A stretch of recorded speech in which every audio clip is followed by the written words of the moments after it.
Olá pessoal, eu sou o professor Roberto Capistrano. Os nossos mediadores são os professores Gilson Mamed e Glagiane Souza. Nesta aula, teceremos comentários acerca das concepções sobre o ensino e aprendizagem de matemática. Iremos focar sobre os mitos, crenças e atitudes no ensino e aprendizagem de matemática.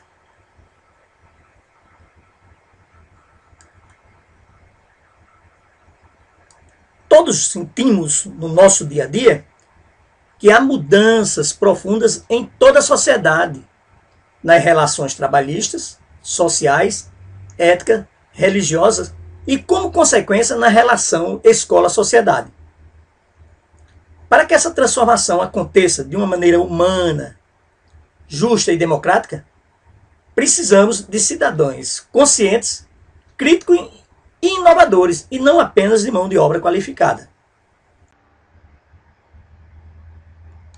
Neste processo, o professor é chamado a dar conta dessas mudanças e preparar seus alunos para toda esta transformação. Porém, antes de mais nada, o professor é quem precisa estar preparado. Nesta nova sociedade, o professor é o elo entre o aprender e o ensinar, visto que devemos preparar os cidadãos para uma nova realidade de uma nova sociedade que está a caminho. O homem não está só, ele está ligado a todos os homens e deve livremente projetar-se para os outros, sonhar com um mundo onde todas as coisas são possíveis de alcançar. Então é possível também fazer o aluno gostar de matemática e ver a utilidade prática na vida, na sua forma concreta, e não como simples copiador de exemplos no quadro.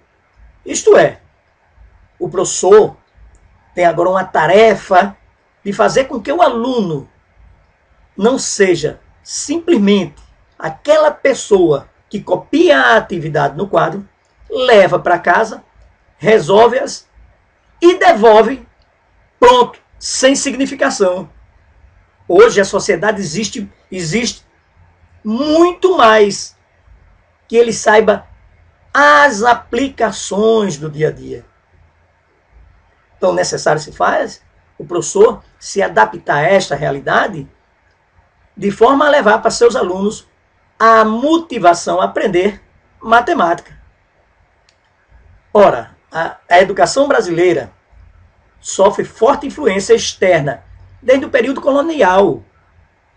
Esta influência se deu principalmente pelo uso indiscriminado de textos, manuais e propostas educacionais americanas e europeias, que inspiraram maciçamente os guias curriculares e ações governamentais. Ora, na década de 50, vimos que a educação brasileira passa por reformas. Essa reforma nos trouxe algo de valioso, porém, nós tínhamos como se fosse uma caixa preta, vindo dos sistemas educacionais americanos e dos sistemas educacionais europeus, não aplicada à nossa realidade. Então, o que devemos trabalhar hoje? Visualizando o mundo como um todo e buscando este aprender. Nesse processo histórico do ensino-aprendizagem de matemática no Brasil, ensinar a ler, a escrever e a contar era o que se objetivava nas escolas jesuíticas no período colonial. Não se tratava de ensino para todos, ou seja, era reservado a uma parcela ínfima da sociedade que dispunha de uma situação privilegiada. Ora, naquela época, no período colonial, eram poucos que tinham acesso ao aprender. E essa sociedade fazia com que os que viviam no entorno não estudasse ou não procurasse a aprender. Mas mesmo assim, os rudimentos da aritmética, por exemplo, representavam a matemática necessária para aquela época. Enquanto que a álgebra, a geometria e a trigonometria passaram a ganhar ênfase apenas no período imperial, com a criação do Colégio Pedro II. Veja que aí o caminhar do histórico do ensino da matemática, ela passa sem antes considerar a parte algébrica, a geometria, a trigonometria, que tanto influencia em nossas vidas.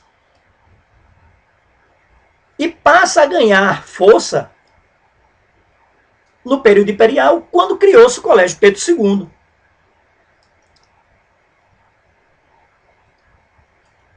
Nesse período, aritmética, álgebra, trigonometria e geometria eram tratados como disciplinas autônomas, baseadas em textos de autores franceses, meramente traduzidos para o nosso idioma. Algumas dificuldades no aprender, porque eram textos trazidos da Europa, eram traduzidos a maneira que se via à época, então tinha uma certa dificuldade na praticidade do ensino da aritmética, da álgebra, da trigonometria e mesmo da geometria, porque a geometria está em todo o nosso espaço. Por onde olhamos, tem algo geométrico nas nossas vistas. Somente no período republicano recente, uma parte maior da população brasileira passou a ter acesso à escola pública e gratuita. Nesse período, os aspectos pragmáticos da aritmética, da álgebra, eram bastante enfatizados, sem uma justificativa de utilidade dos seus conteúdos, bastando apenas uma explanação das regras e fórmulas desvinculada de um contexto próximo à vida do estudante. Observe, nesse segundo item, não há diferença do modelo atual, onde dá muita ênfase às regras e às fórmulas, desvinculando totalmente do contexto que está ao nosso redor, do nosso cotidiano, da nossa vida. Ora, à época, defendia-se o ensino da geometria nas escolas, por acreditar que esta ensinava a pensar.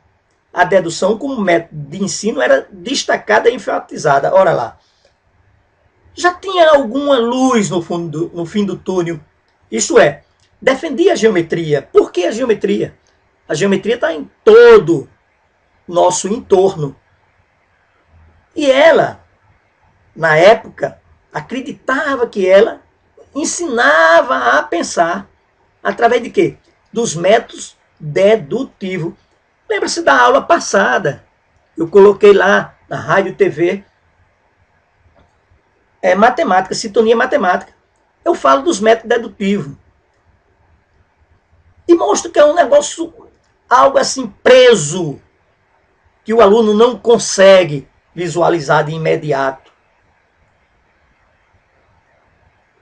Esse método não é adequado na atualidade. Porém, a partir de 30, com a criação do Ministério da Educação e Cultura, unificaram-se as disciplinas matemáticas sob a denominação que permanece até nossos dias atuais, baseada em trabalhos escritos na Europa.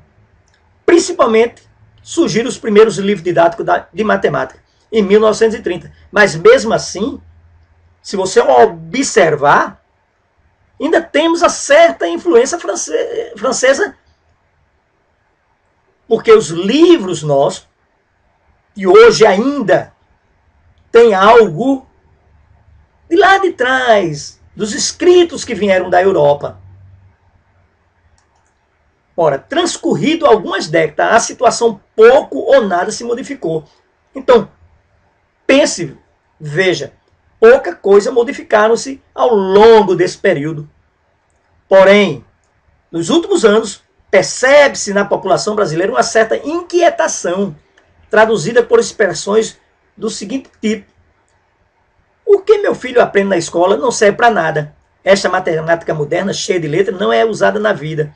Queria ajudar meu filho, mas não entendo nada dessa matemática. Antigamente, sim, a gente aprendia.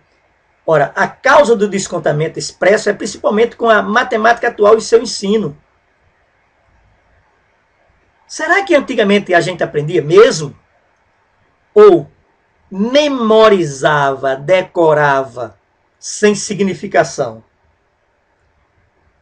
Será que naquele tempo fazia a ponte entre o que aprendíamos com a realidade, com o transpor do muro da escola, ou simplesmente era os exemplos do quadro, copiava, levava para casa, fazia as tarefas, voltava, o professor corrigia, devolvia mais tarefa? Será que aprendia de fato nessa matemática? Muito tempo se passaram e os índices de reprovação em matemática nas escolas continuam alarmantes. O resultado dos concursos vestibulares continuam espantando baixa média alcançada. Continuamos ainda com o índice de reprovação em matemática nas escolas. Nesse contexto, a matemática é responsável pelo fracasso escolar, uma vez que seu ensino ainda se baseia na apropriação mecânica de procedimentos de cálculo desassociados de significados sociais. Olha lá, no momento que a gente memoriza, no momento que a gente decora, nós estamos tendo uma apropriação mecânica de procedimentos de cálculo que não se associa aos significados sociais, ou seja, não transpõe o muro da escola, fazendo com que você não faça essa ponte entre o que você aprendeu na matemática e seu dia a dia.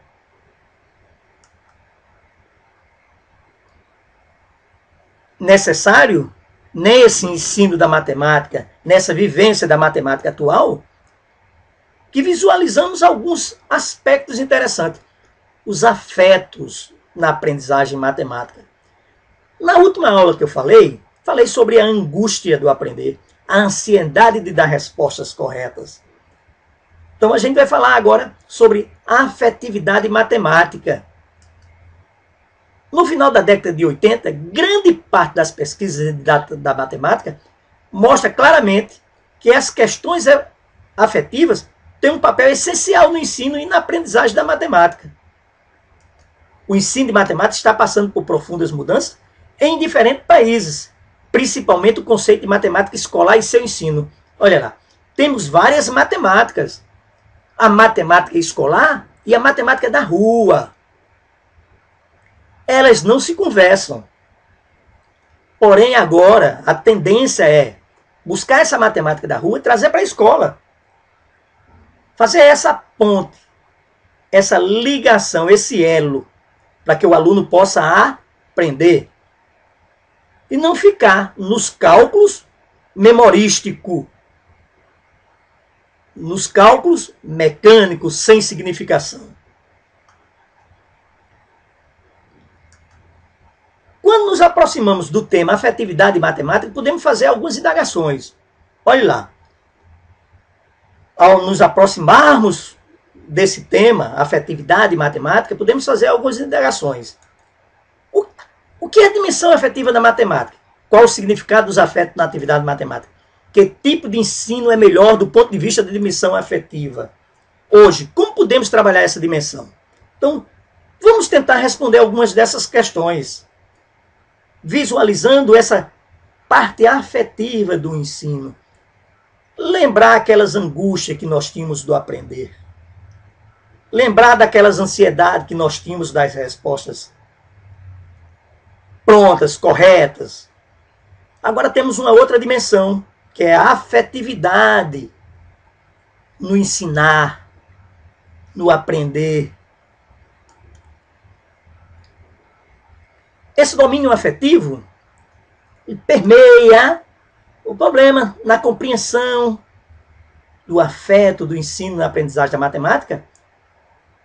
Várias definições têm sido usadas ao longo desse período. Alguns educadores utilizam da taxonomia dos objetivos da educação, âmbito da afetividade. O domínio afetivo inclui atitudes, crenças, considerações, gostos, preferências, emoções, sentimentos e valores. O aprender matemática dentro da ótica da afetividade e aprendizagem, a gente passa pela atitude, pela crença, pela consideração, pelos gostos, pelas preferências, pelas emoções, pelos sentimentos, pelos valores. Do ponto de vista dos franceses, que é nossa cultura matemática natural, temos um bom domínio sobre isso. O domínio afetivo é uma categoria geral em que seus componentes servem para compreender e definir o domínio. Ora, uma categoria geral em seus componentes serve para compreender e definir o domínio. Compreender a matemática e dominá-lo com afetividade. É nesse aspecto que a gente começa a visualizar o domínio afetivo em alguns segmentos, atitudes e valores, procedimentos de atitude, o valor, tomar conta do juízo de valor. É verdade o que eu faço? É falso o que eu faço? Comportamento moral e ético, a utilização da matemática de forma a formar o cidadão moralmente e ético na sua postura de homem, de cidadão, de cidadã, de mulher. Desenvolvimento pessoal. Isso está dentro da gente no aprender matemática. Ficamos alegres quando chegamos a um resultado de sucesso. As emoções e os sentimentos dentro daquelas questões matemáticas, quando nós trabalhamos as questões. O que é que nos envolve? Quais sentimentos temos a dominar esse componente curricular matemático? E o desenvolvimento social. Veja, atitudes e valores, comportamento moral e ético, desenvolvimento pessoal, as emoções e os sentimentos. E, por fim, juntando tudo isso ao desenvolvimento social, de um ser que quer viver em sociedade. E a tudo isso está ligado à motivação em aprender. Você aprende, eu aprendo, o aluno aprende quando está motivado. E essa motivação nos leva a percorrer todo esse círculo em todos esses domínios afetivos.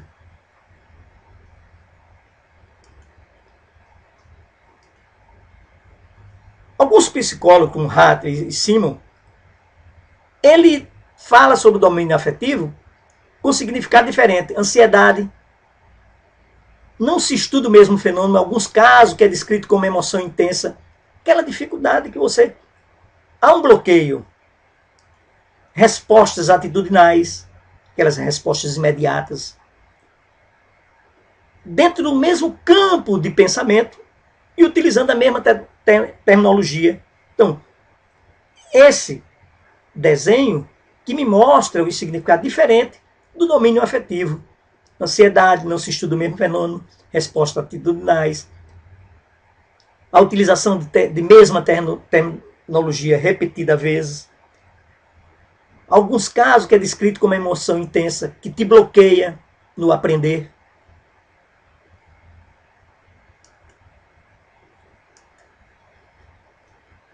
Esses dois, MacLeod e Gratou, ele diz que a extensa categoria de sentimentos e humores tem um domínio sobre a gente no momento do aprender, principalmente no domínio afetivo do aprender matemática.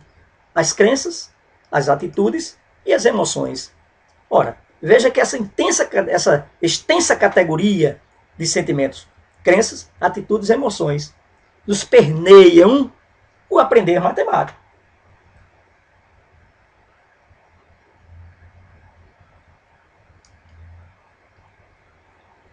As crenças. As crenças matemáticas, conhecimento subjetivo, implícito do indivíduo. Ou seja, aquilo que tem, o indivíduo já traz. Conhecimento subjetivo implícito do indivíduo que já traz, que está com o indivíduo. Tal conhecimento está baseado na experiência. É o conhecimento do senso comum. É o que existe lá fora, é o que existe no cotidiano, que está por fora dos muros da escola. As crenças sobre a matemática geralmente envolve pouco componente afetivo, dependendo do contexto no qual o afeto se envolve.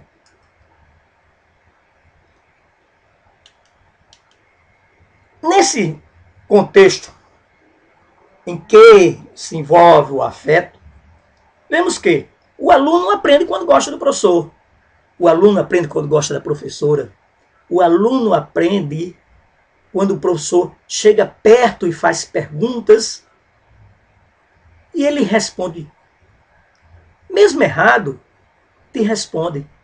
E você, com teu caminho, com teu carinho, com teu gosto, pode tratar esse erro como uma forma de nova aprendizagem.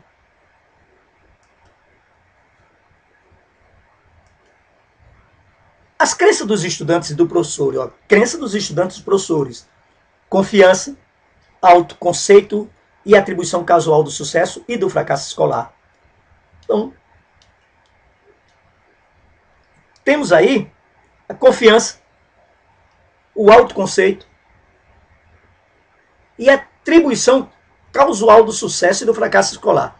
Ora, alguém atribui o fracasso escolar à matemática.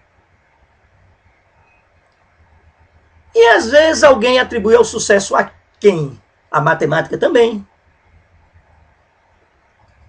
Então, vejamos essas crenças. Vamos trabalhar nessa crença, na confiança do aluno, no autoconceito, na atribuição casual do sucesso, nos acertos e do fracasso escolar, nos erros também, trabalhando todo esse caminhar.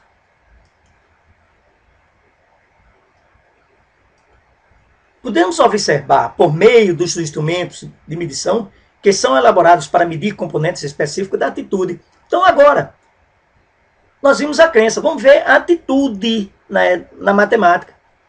Então, dessa forma, podemos ter a percepção diante da utilidade da matemática, o autoconceito ou a confiança em relação à matemática, a percepção da matemática a partir do ponto de vista dos alunos, dos seus pais e dos seus professores, a ansiedade, forte componente emocional, sempre tocar nesse ponto, ansiedade, forte componente emocional.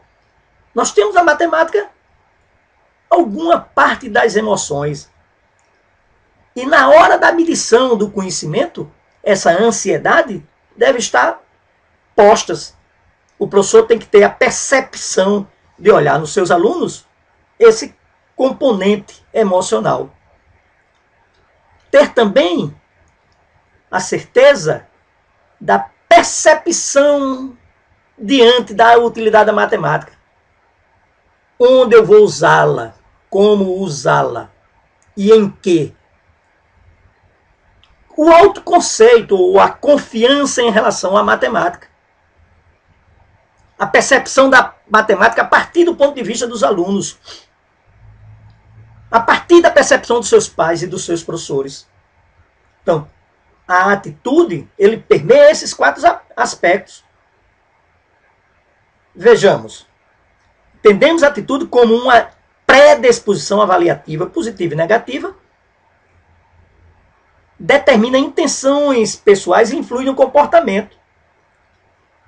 É tanto que hoje, quando nós trabalhamos a taxonomia de Bloom, percebemos algo tais como procedimentos conceituais, procedimentos atitudinais, certo? Então a gente tem que ver esses procedimentos conceituais e atitudinais.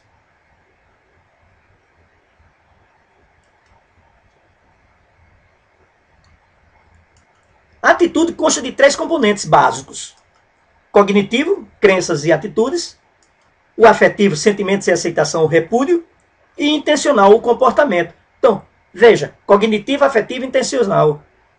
todos esses três segmentos, todas essas três componentes, estão inseridas nos afetos da aprendizagem. O cognitivo, o afetivo e o intencional. O cognitivo através das crenças e das atitudes. O afetivo através do sentimento, da aceitação ou repúdio. E intencional através do comportamento. Então, da crença. Eu não aprendo matemática porque matemática é só para inteligente. Mito. Matemática é para todos. A atitude, a autoconfiança, o autoconceito, a motivação, o afetivo, o sentimento, aceitação ou repúdio, ou seja, mostrar o erro ao aluno de forma que ele aceite e aquele erro vai ser tratado como nova aprendizagem. A intencional, o comportamento. Como é que eu me comporto diante de situações de desafios matemáticos? Aí vai uma carga muito alta dos sentimentos, da aceitação, do repúdio, da crença e da atitude, nesse último que entra o comportamento. Se o objeto for a matemática, duas grandes categorias podem ser distintas. Olha lá, se o objeto for a matemática. Primeira atitude. Atitude em relação à matemática. Refere-se à valorização e ao apreço desses componentes curriculares, bem como ao interesse por essa matéria e por sua aprendizagem. Então, a atitude em relação à matemática seria a motivação para que o aluno tenha interesse em aprender a matemática. Veja esse gráfico, que nós vamos falar já já. E atitudes matemáticas. Olha, veja atitude em relação à matemática e atitudes matemáticas. Ao contrário, possui um caráter marcadamente cognitivo e se refere ao modo de utilizar capacidades gerais, como flexibilização do pensamento, abertura mental, o espírito crítico, a objetividade, importantes para o trabalho matemático. Agora, a atitude em relação à matemática é a valorização e o apreço desse componente curricular. Ou seja, o interesse em você aprender matemática. Já nas atitudes de matemática, ela possui um caráter cognitivo. O seu modo de utilizar a flexibilização do pensamento, a abertura mental, o espírito crítico, a objetividade, importantes para o trabalho matemático, para o aprender matemática. Então, observar bem esses casos.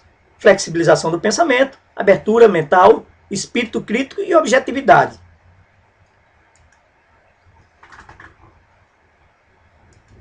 A atitude pode se caracterizar como, em relação à matemática, a valorização, o apreço, o interesse, o afetivo e a satisfação e curiosidade. Em relação à matemática, a gente tem esses 6 componentes: valorização, apreço, interesse, afetivo, dado, satisfação e curiosidade. Com relação à matemática, a gente pode caracterizar isso: valorizar o que aprendeu, ter apreço por ela, gostar, ter interesse por ela, ter internamente afetividade na aprendizagem matemática, ter a satisfação e ter a curiosidade.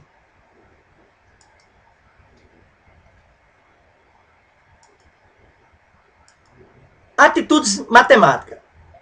Cognitivo, flexibilidade do pensamento, que já falamos, abertura mental, espírito crítico, objetividade e paixão.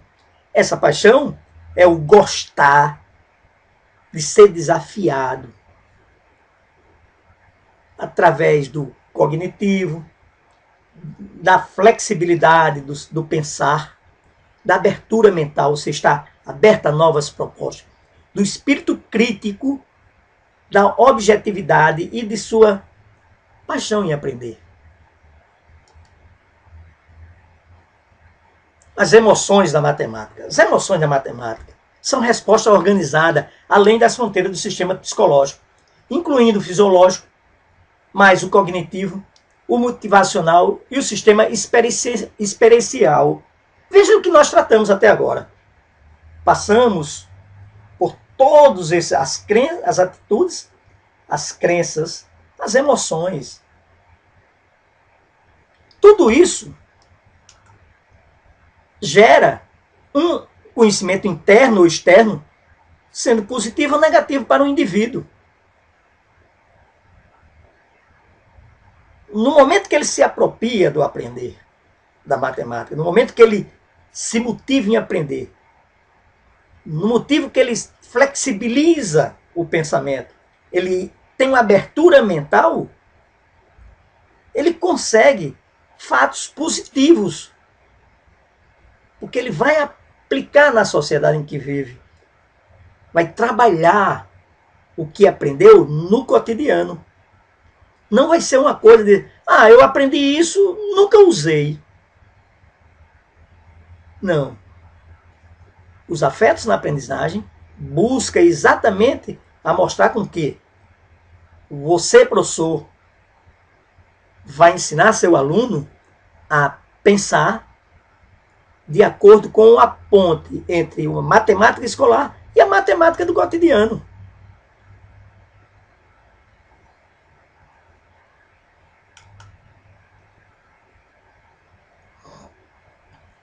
E o mito? Onde está o mito? Verdade? Vamos pensar. Quais os mitos da matemática? Um mito não é necessariamente uma ilusão enganadora. Pelo contrário, tem um poder alegórico e metafórico que permite chamar atenção para aspecto inesperado, para situações súteis que sem ele ficariam ocultas. Alguns mitos da matemática nos levam exatamente a repensar.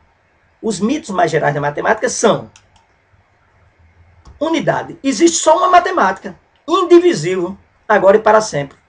Não. Existe a matemática escolar e a matemática do cotidiano. Eu posso dizer que existem as matemáticas. Ela não é única. Ou seja, eu posso dizer, ela não tem unicidade. Ela tem existência, mas não unicidade. Universalidade. A matemática é um conhecimento universal, partilhável. Ora, a matemática, ela é uma linguagem universal.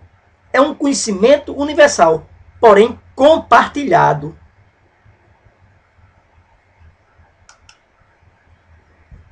A matemática é um modelo de demonstração rigoroso? Não. Colocaram isso para a gente, que a matemática era um conjunto fechado de situações em que nós éramos obrigados a decorar fórmulas, deduzir aquelas expressões enormes, quem se lembra, né, vocês. Não, a matemática é um modelo funcional. Ela está aí, a todos os momentos, em todos os locais.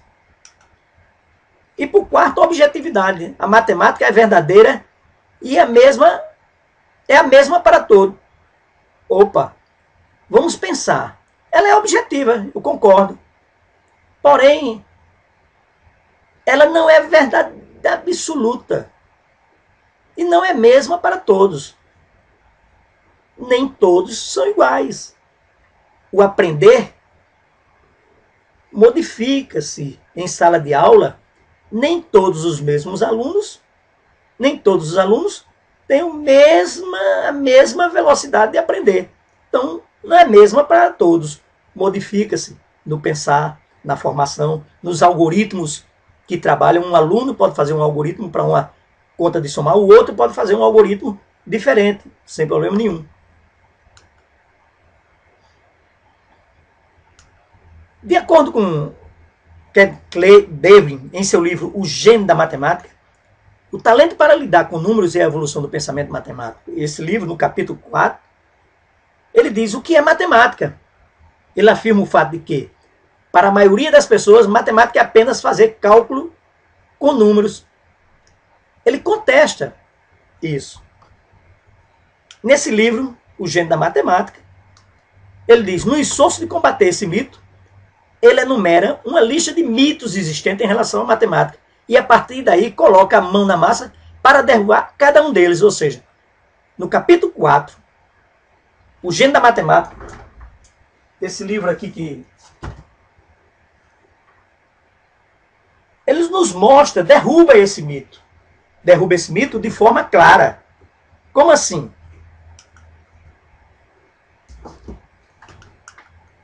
A primeira tentativa dele de derrubar cada um dos mitos está entre parênteses. Nos capítulos seguintes, ele vai demistificando essa ideia que a maioria das pessoas tem em relação à matemática. Nessa aula, nos restringimos apenas a listar que ele organizou. Vejamos. Primeiro mito. Os matemáticos têm uma boa cabeça para os números. Alguns têm, outros não. Os matemáticos gostam de somar longas colunas de números de cabeça. É claro que ninguém gosta disso. Os matemáticos acham fácil controlar os canhotos de seu talão de cheque. Eu pelo menos não acho. Não acho. Então,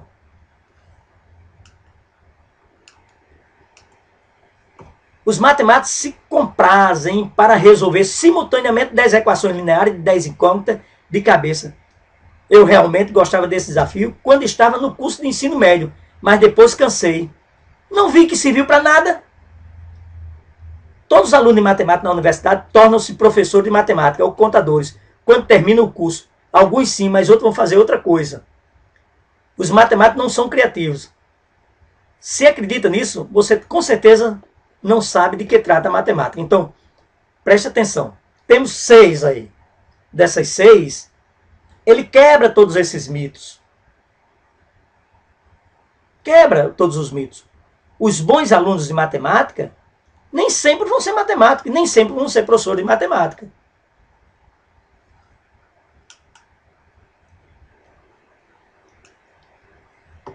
Não há uma coisa chamada beleza em matemática. Ora,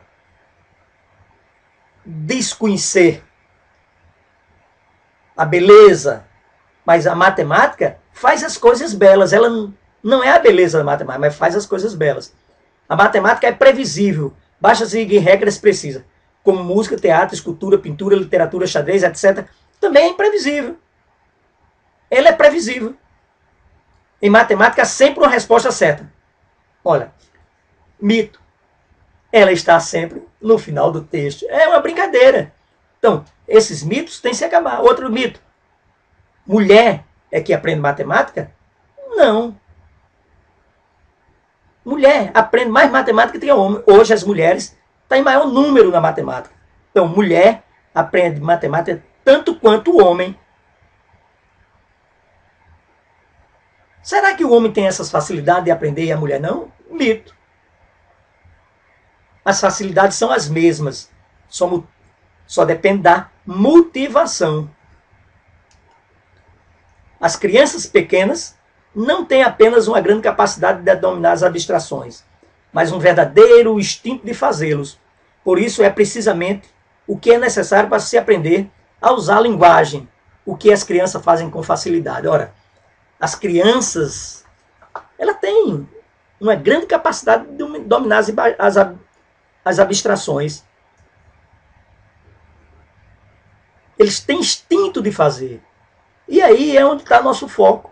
Ensinar com que as crianças aprendam a linguagem, facilitando para que elas consigam se motivar, tenham interesse e tenham paixão.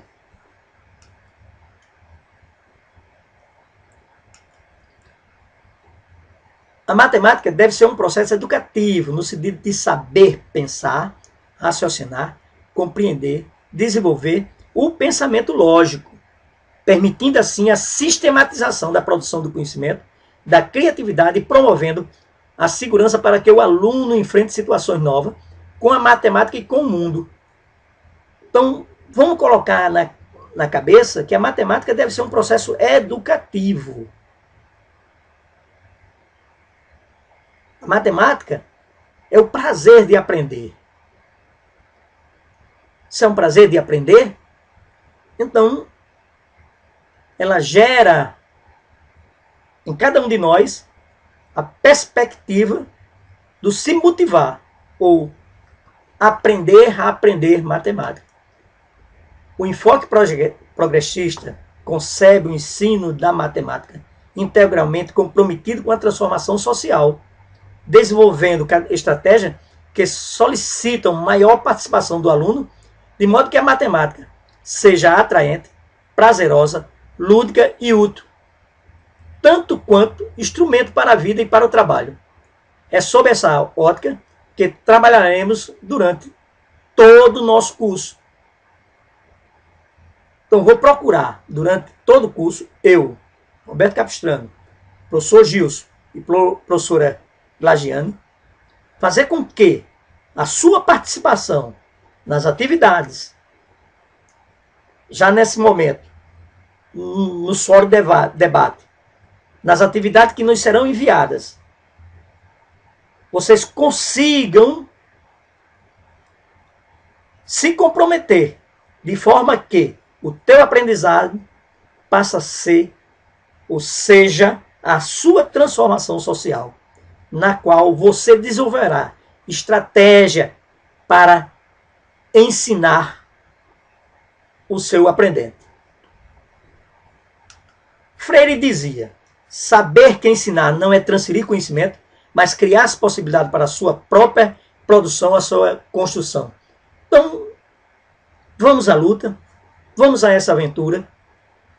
Nesse fórum, no qual esse vídeo está disponível, faça os seus questionamentos a partir do que nós colocamos nesse vídeo. Nós trabalhamos alguns livros.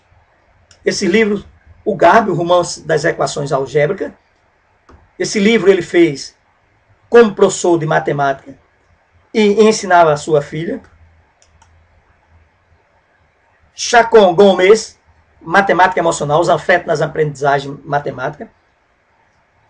Traremos ainda alguns textos, alguns comentários sobre a matemática emocional trazida por Chacon. O Gênio da Matemática, esse livro que eu apresentei a vocês agora. Murray, Motivação e Emoção, da Azará. E Paulo Freire, Pedagogia da Autonomia, Saber Necessário à Prática Educativa. Então são esses livros que permeou todo esse primeiro vídeo, para que possamos, nessa primeira aula, trabalhar exatamente essa ideia dos mitos, das crenças, das atitudes na aprendizagem matemática. Tchau, tchau. Até a próxima aula.